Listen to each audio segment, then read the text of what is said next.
Romans 10:2, for I bear them record that they have a zeal for God, but not according to knowledge. They may love God, a zeal for God, but wrongly. They have a wrong knowledge of God, not according to knowledge. Look at verse 3, very vital. It says here, for they, being ignorant of God's righteousness, so there is God's righteousness. There's a righteousness of God, and they are ignorant of it. They don't know it, and they have gone about to establish their own righteousness. They've gone about to establish their own righteousness, their own righteousness. That is the other righteousness.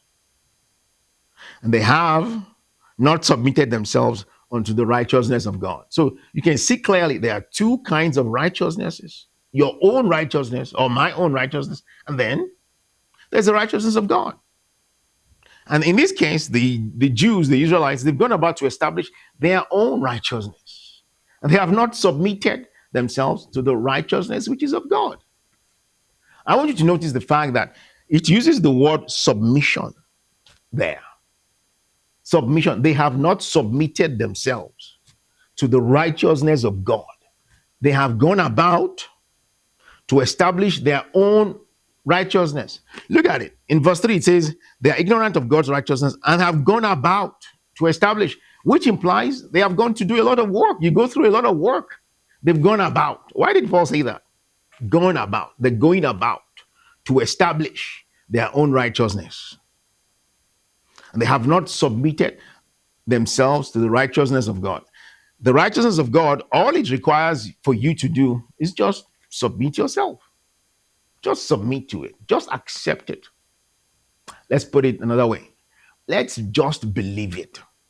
That's how you obtain the God kind of righteousness. Why am I saying that? Look at verse 4. Look at the next verse. It tells us clearly that to submit to the righteousness of God is to believe the gospel. Look at it. For Christ, verse 4, Romans 10:4. For Christ is the end of the law for righteousness to everyone that believes.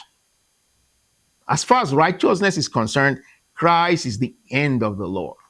Christ is the terminus. Christ is the termination. One version says, Christ is the termination of the law for everyone that believes. As far as righteousness is concerned. But the condition is to everyone that believes.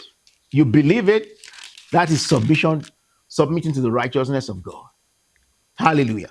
Two kinds of righteousness. Your own righteousness, you go about, which implies, like I said, effort. You are doing this, you are doing that, you're struggling here and going about. No rest to establish your own righteousness instead of submitting yourself to the righteousness which is of God. So I'm going to go back to to Matthew chapter 5 here. And it says, so let me read it again. Matthew 5:20. For I say unto you that except your righteousness shall exceed the righteousness of the scribes and the Pharisees, you shall in no case enter into the kingdom of heaven. Your righteousness shall exceed has to be a different kind of righteousness apart from the righteousness of the law.